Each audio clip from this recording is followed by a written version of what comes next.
You clicked for the 4.3-ton Seizure. You're in the right place. But here's the twist. The real breakthrough wasn't the drugs. It was what those pallets of powder pointed to. In the next minutes, we'll follow the money trail those bricks exposed and the digital fingerprints that tied couriers, shells, and crypto wallets together. What did investigators see in the paperwork that made them stop chasing product and start dismantling payments? Stay with me, because we'll map the leap from warehouse floor to international banking desks and show how the next step after a mega bust can choke a cartel's cash flow. Before we move on, please take a moment to subscribe to the channel and like the video. The haul looked like a finish line until a barcode sticker, a mislabeled bill of lading, and a warehouse camera angle pointed to something bigger. On the floor, forklifts eased around shrink-wrapped pallets stacked with mixed packaging styles that didn't belong together. Some cartons used retail-grade tape with printed logos, others had plain brown wraps with heavy-duty bands, and a few carried export stamps that didn't match the supposed origin. The manifest listed health supplements and machine parts, but the freight routing showed a feeder line through a port that didn't handle that commodity class. One barcode failed at first scan, then read as a different consignee on the second pass. The camera overlooking the bay showed a trailer backing in 20 minutes before its scheduled slot, and a crew swapping pallet positions without updating the dock log.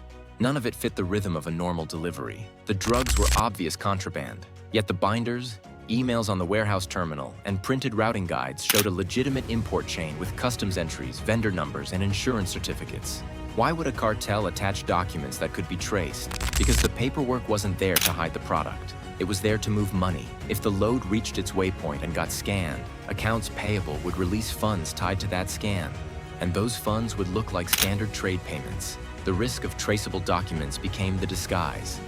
Shipments passed through the same screens that honest freight uses every day, which meant banks and auditors would see movement that aligned with invoices, not with narcotics. Look closer at the carriers. Labels from 3 transport firms sat on the same pallet face, which doesn't happen unless the freight was rehandled and relabeled. Container numbers recycled across unrelated loads in different weeks. A red flag because real containers have unique voyage histories. Some shipping labels shared the same font defects and kerning quirks, as if cloned from a single template and printed in batches. Cross-checking routing codes showed lanes that dead-ended in a transfer yard known for transloads, where consolidation and relabeling would erase the trail. That kind of blend points to logistics designed to be both plausible and flexible. The bones of a laundering layer hiding in routine freight. Now to the dual-use trick. One set of documents rode with the cargo. Bills of lading, packing lists, certificates of origin. A second set lived in the accounting stack. Vendor bills, credit notes, and contract addenda. The cargo set convinced customs that goods existed and moved. The accounting set queued payments on milestones. Gate-out scans, arrival notices, proof of delivery. Fake invoices matched real-world timestamps, so money traveled on the same timeline as the boxes, even if the goods listed on paper didn't match the weight on the dock. The sync didn't need perfection. It needed enough overlap to satisfy automated payables systems and bank compliance checks. Minor errors started to stack. Date stamps offset by exactly 8 hours hinted at batch printing from a single workstation in a different time zone. Lot codes repeated across different brands, which should never happen unless someone reused a numbering scheme. Invoice numbers marched in neat order between supposed unrelated suppliers, breaking the random patterns you see in real small businesses. Those tells suggest a shared back office selling compliance in a box to a web of Smurf companies. Tiny entities that exist to receive, forward, and dissolve. That brings us to trade-based money laundering. Under-invoicing moves value by declaring goods cheaper than they are. Over-invoicing pushes extra value by billing too high. Phantom shipments move nothing but still create a paper trail to justify payments. Commodity misclassification swaps a high-risk item for a benign code that slides through controls. The scheme doesn't rely on secrecy as much as volume and normalcy. When the flow looks like trade, banks treat it like trade. So what matters more here? The 4.3 tons, or the template showing how money flows back to source without ever touching street cash? The product fills headlines. The template feeds the system. Investigators stopped counting bricks and started tracing vendors, importers of record, and freight forwarders tied by shared email domains and repeated routing quirks. The bust turned into a financial map with dozens of shell entities and service providers lined up like mile markers. With that pattern in hand, the hunt left the warehouse. Forklifts gave way to fiber optics, and the trail moved into shared drives, cloud dashboards, and automated payments that fire when a dock scanner blinks green. No handwritten ledger, just a shared calendar, a cloud invoice app, and a prepaid phone that never made a call, yet moved 6 figures. The calendar had color blocks titled with shipping lanes, not meetings. The invoice app stored vendor names that matched shell entities from the warehouse manifest. The prepaid phone's call log was empty, but its data usage spiked in tight windows, 15 minutes at a time, always after dock scans. That's where the ledger lived, in alerts, syncs, and quiet pings that told money when to leave. On the table sat 2 burner phones, a cheap plastic laptop with a cracked hinge, 3 USB sticks, a stack of packing slips with QR codes in the corner, and a handful of printer test pages with alignment grids. The laptop ran a free office suite and a browser with a single profile. The USBs held driver installers and a few PDFs named like ordinary purchase orders. Those QR codes weren't for customers. They linked to short URLs that redirected through link trackers. The printer's test sheets looked innocent, but the spool history showed repeated jobs at the same time every week, right before incoming containers hit the yard. At first glance, nothing screamed criminal. The phones had few apps. The laptop's recycle bin was clean. Browser history ran thin. That raised a question. Did someone wipe the trail? Or did they never write it down in the first place? The answer sat in the metadata. Devices don't move silently. They leave timestamps, probes, and cache crumbs that sketch habits even when content is gone. Timeline stitching started with Wi-Fi probes. Each device pinged the same 3 SSIDs across different days, revealing a path from a warehouse office to a nearby cafe and a residential router 2 blocks away.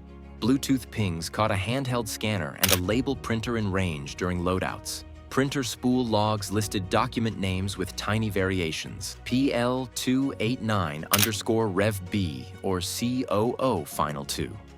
And those names matched the subject lines of emails in the cache. The Cloud Invoice app kept local thumbnails of past statements, even after logout. Layer those signals on a calendar with recurring blocks, and a route appears. Dock scan, cafe sync, home edit, back to warehouse for print and pack. Forensics pulled more from leftovers than from files. Thumbnail previews showed supplier logos cropped the same way, linking multiple accounts to one template. Autofill fields stored shipping addresses with typos repeated across vendors, a fingerprint of the same operator. Time zone mismatches flagged sessions opened from 2 regions within minutes, pointing to VPN use or a remote helper. Even the language settings told a story. English UI, Spanish spell checker, and a default currency set to US dollars with metric weights on forms. Payment flow surfaced as a drip. Instead of big invoices, the app scheduled clusters of small ones under thresholds that trigger manual review. They landed at gig economy platforms, delivery apps that pay independent contractors, and small e-commerce storefronts pushing generic parts. Funds cleared in bursts on Fridays and Mondays, matching the warehouse's peak scan times. The shell vendors rotated, but bank descriptor strings stayed oddly consistent, suggesting a shared billing engine behind different names. Then came the crypto layer. Wallet addresses appeared only as QR blocks on packing sheets labeled returns processing. Scan them, and they resolved to payment tags on a gateway that accepted multiple coins. The trail hopped between privacy coins and stable coins, with intervals that matched known mixer churn cycles. Heuristic clustering tied repeated deposit patterns to the same control group, even when addresses changed. Timing analysis showed a tell. Deposits landed within minutes of invoice approvals pushed from the cloud app, then moved again after an exchange updated a funding rate. Investigators noticed wallet reuse hiding in plain sight. The same QR block version, same error correction level, same margin width, showed up across different vendors' slips, a sign the code was generated from one tool. When couriers scanned a delivery, a webhook fired in the invoice app, released the micropayments, and triggered crypto disbursements tied to that tag.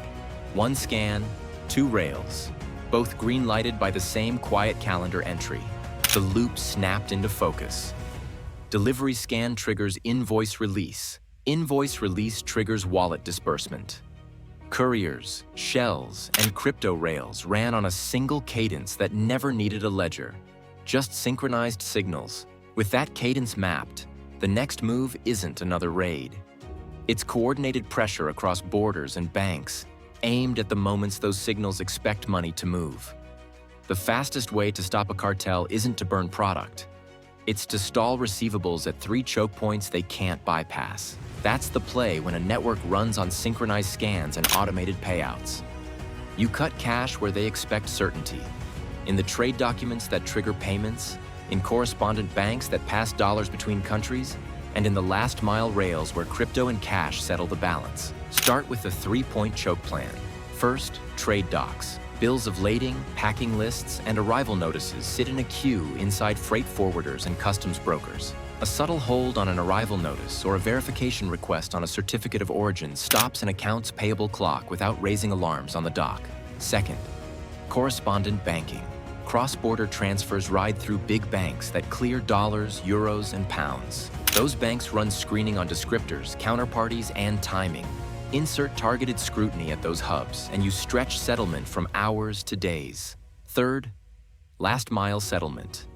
The network closes the loop with crypto payouts and cash pickups. Tighten exchange off-ramps and push cash couriers into ID checks, and the paid signal goes red across the chain.